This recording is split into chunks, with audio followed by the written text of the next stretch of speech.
Dans l'épisode précédent, nous avons exploré la confusion fréquente qu'il y a entre argent et valeurs personnelles. Et aujourd'hui, j'aimerais poursuivre cette réflexion sous un autre angle, à savoir la manière dont la relation à l'argent peut se construire différemment chez les femmes et chez les hommes. L'idée, bien évidemment, ce n'est pas d'opposer ou de caricaturer. Il s'agit plutôt de comprendre que les femmes et les hommes n'ont pas toujours grandi avec les mêmes messages concernant l'argent, la réussite, la légitimité ou la valeur personnelle, et que ces apprentissages influencent encore aujourd'hui nos comportements financiers et nos relations avec l'argent et avec nos partenaires de vie.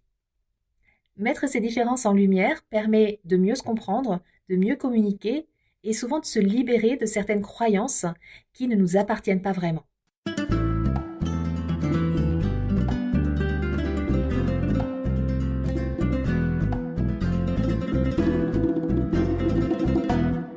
Bonjour et bienvenue dans le podcast Les Dessous de l'argent. Je m'appelle Delphine, je suis coach de vie spécialisée dans la relation à l'argent. L'argent est encore un sujet tabou dans de nombreux pays et il peut susciter chez les gens des émotions très fortes et très variées, allant de la joie au dégoût, en passant par l'admiration, la frustration, la honte, la colère et la haine. Comment l'argent, qu'il soit réel ou virtuel, peut-il avoir un tel impact ? Que se cache-t-il derrière le Graal argent ? Dans ce podcast, j'ai à cœur de partager avec vous des clés pour nous permettre de nous réconcilier avec l'argent et de le remettre à sa juste place. Ensemble, libérons-nous des croyances et des conditionnements qui nous empêchent d'être libres financièrement.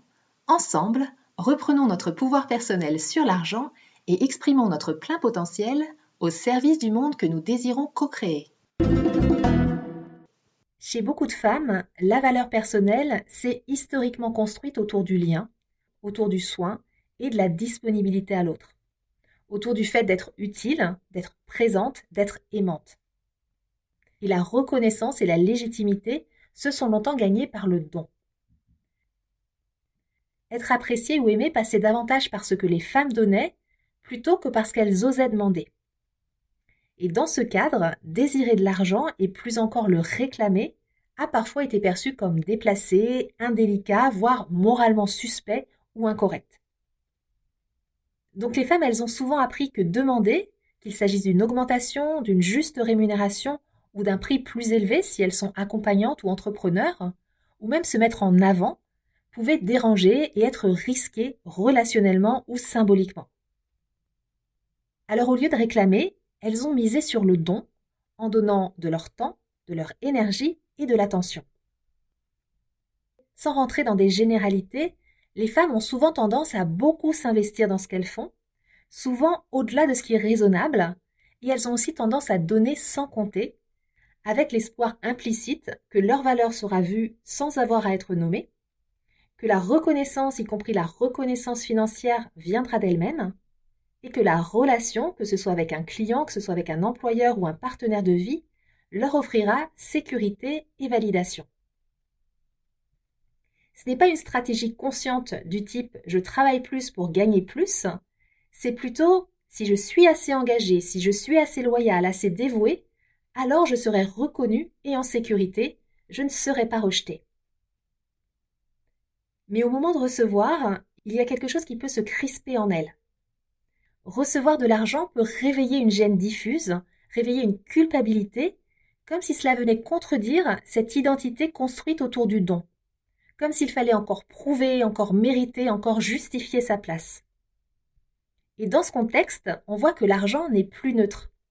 Il devient quelque part une autorisation tacite à exister, ou au contraire, une source de culpabilité silencieuse et persistante. Et tant que cette culpabilité n'est pas conscientisée, eh bien elle va freiner la capacité à recevoir pleinement et à se sentir légitime, même lorsque la valeur offerte est bien évidemment réelle. Chez beaucoup d'hommes, la valeur s'est construite autour de la capacité à assurer, à tenir, à subvenir aux besoins de la famille. Elle est davantage liée à la performance et à la sécurité. Très tôt dans leur enfance, les hommes ont souvent appris qu'être un homme signifiait être fort, être solide, être fiable, ne pas trop douter et surtout ne pas faillir financièrement.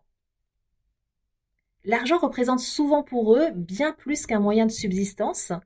Il est associé à leur valeur personnelle, à la respectabilité et parfois même à leur identité.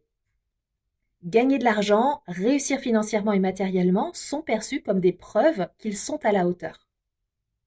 Et il faut bien voir que cette association, elle crée une pression constante et souvent silencieuse. La pression de devoir tenir, de devoir produire, de devoir subvenir sans montrer de fragilité.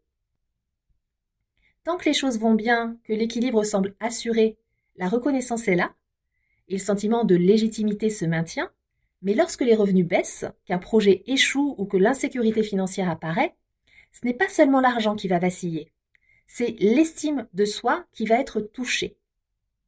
La peur de décevoir, de perdre sa place ou son statut peut alors conduire au repli, au non-dit et parfois même à la honte. Donc il y a un silence qui va s'installer parce que parler de ces difficultés reviendrait pour certains hommes à admettre une faille là où ils ont appris qu'il fallait être fort. Donc ce silence, il va protéger en apparence, mais il va surtout isoler et il va empêcher de demander de l'aide ou de remettre en question un modèle intérieur qui est devenu beaucoup trop lourd à porter. Ces différences dans la manière de penser, dans la manière de ressentir, dans la manière d'agir face à l'argent, face aux liens, face à la valeur personnelle, peuvent générer de profondes incompréhensions. Elles peuvent se manifester dans les couples, lorsque l'argent touche à l'amour, au pouvoir, à la sécurité ou à la reconnaissance. Dans le travail, lorsque demander, facturer, négocier ou recevoir active des croyances, des émotions et des peurs qui sont profondément différentes autour de la légitimité, de la valeur et du lien. Et dans les relations en général, lorsque l'un cherche avant tout la clarté et l'affirmation et que l'autre va privilégier le lien et l'harmonie. Ces décalages ne sont pas le signe d'un manque de volonté ou d'une incapacité personnelle. Ils trouvent vraiment leurs racines dans des histoires différentes, à la fois personnelles et collectives, dans des modèles transmis parfois silencieusement, mais qui sont profondément intégrés. En fait, ce sont des héritages familiaux, culturels, sociaux, parfois transgénérationnels, qui ont transmis des schémas qui sont en fait des stratégies de survie. Pour résumer, chez la femme, ça peut se traduire par l'identification au don, le fait de se sentir légitime en donnant plus que demandé, par la recherche de reconnaissance par l'engagement, le soin, la disponibilité et l'implication, par l'évitement de la confrontation pour ne pas rompre le lien ou paraître exigeante, par la légitimité par l'utilité ou au service rendu aux autres, ou par la priorité qui est donnée à la sécurité relationnelle pour préserver le lien et l'harmonie, plutôt que d'affirmer pleinement sa valeur ou ses besoins. Chez l'homme, ça peut se manifester par l'identification à la performance en prouvant sa valeur par les résultats, par le travail, par la réussite mesurable, par la responsabilité de la sécurité, c'est-à-dire qu'il faut assurer la stabilité matérielle, financière ou symbolique. Ça peut aussi se manifester par la mise à distance des besoins émotionnels, en apprenant à taire sa vulnérabilité, à tenir le coup et à ne pas dépendre affectivement,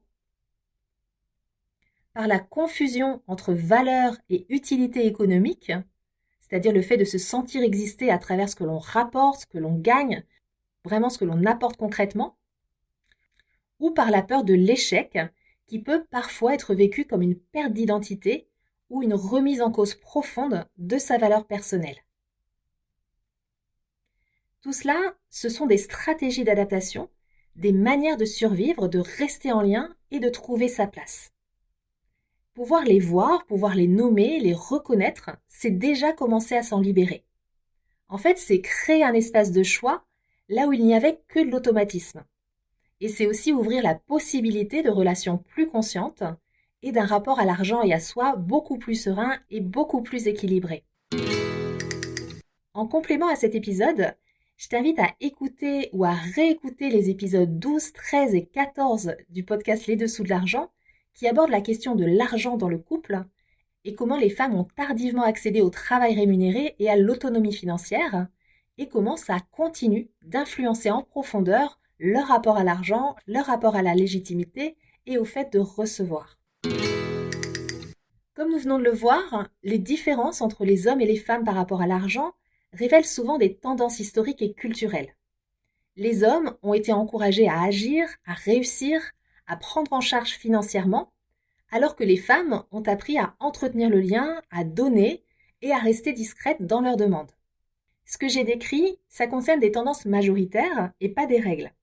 Il y a des femmes qui sont très à l'aise avec la demande et des hommes qui sont profondément bloqués par la peur de déranger ou de ne pas mériter.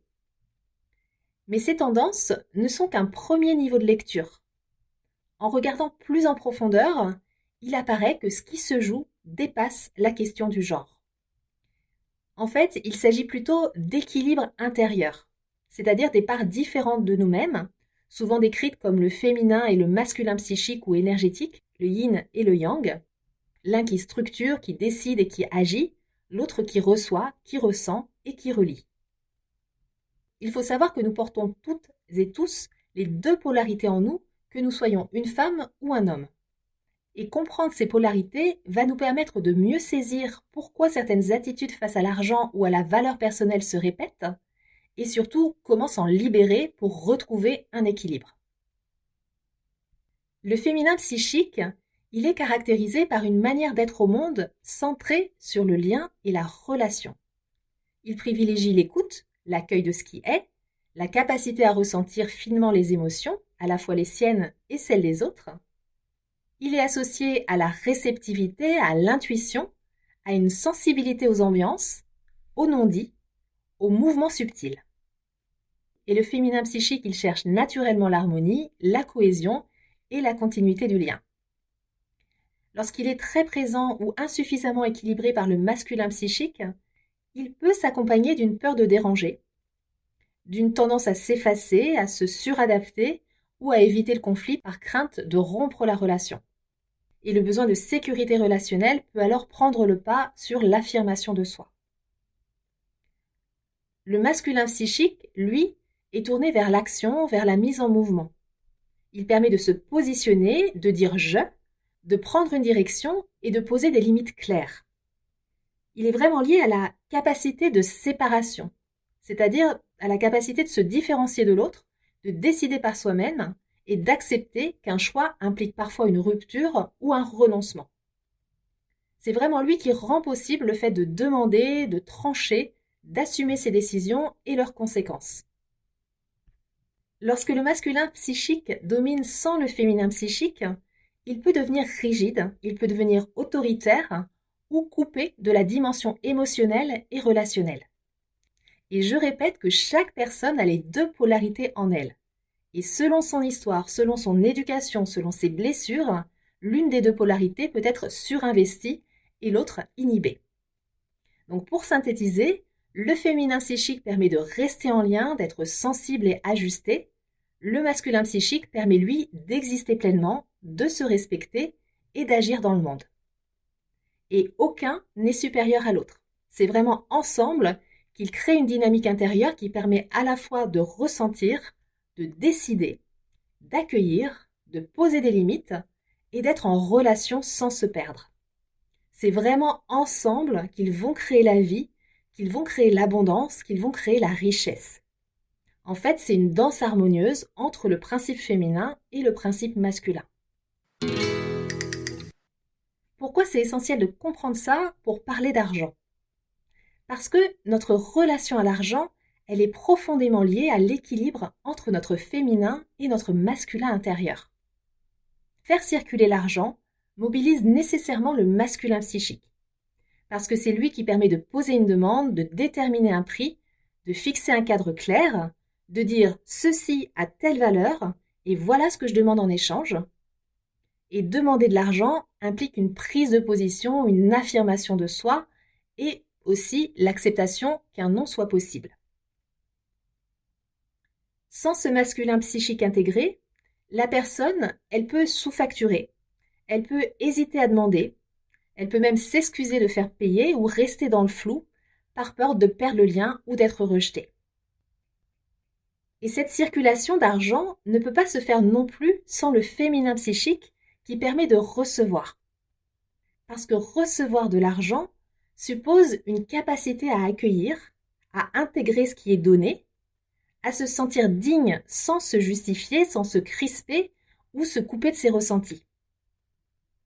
Le féminin psychique, Il permet de ressentir que recevoir, ce n'est pas prendre trop, ce n'est pas voler et ce n'est pas devenir dépendant. C'est simplement accueillir ce qui circule. Lorsque le féminin psychique est fragilisé, recevoir peut générer de la culpabilité, peut générer une sorte de malaise ou le besoin de rendre immédiatement. La relation à l'argent va alors devenir défensive ou rigide, c'est-à-dire qu'on va demander, mais on ne va pas accueillir pleinement. Ou alors on va encaisser de l'argent sans plaisir, sans sentiment de légitimité, en se protégeant derrière le contrôle ou la raideur. En fait, quand l'une des polarités est déséquilibrée, l'argent va se charger émotionnellement. Il peut devenir une source de honte, de peur, de colère, de dépendance ou de conflit. Il va cesser d'être un flux et devenir un symbole lourd et souvent très inconscient des blessures liées à notre valeur personnelle, aux liens et à la séparation. À l'inverse, lorsque le féminin et le masculin intérieur sont suffisamment en harmonie, l'argent peut circuler de manière beaucoup plus fluide. La personne va être en capacité de demander de l'argent clairement, de fixer des tarifs qui sont justes pour elle, de recevoir pleinement, de poser des limites saines, sans couper le lien, et en restant en relation sans se renier.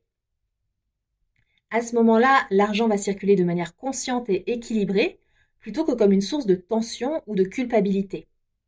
C'est à ce moment-là que l'argent devient un outil de relation qui permet de donner et de recevoir, de reconnaître sa valeur et celle des autres, et de créer des échanges justes et clairs.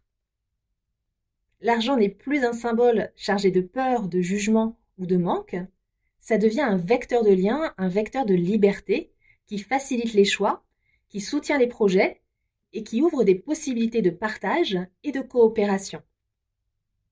Il est au service de la vie en tant que moyen d'entrer en relation avec soi et avec les autres, plutôt qu'un point de conflit ou de tension intérieure. Dit autrement, quand l'argent circule avec conscience et légitimité, il va relier plutôt qu'opposer. Il va libérer plutôt qu'alimenter la culpabilité et il va accompagner la réalisation de soi et la réalisation des projets personnels et collectifs.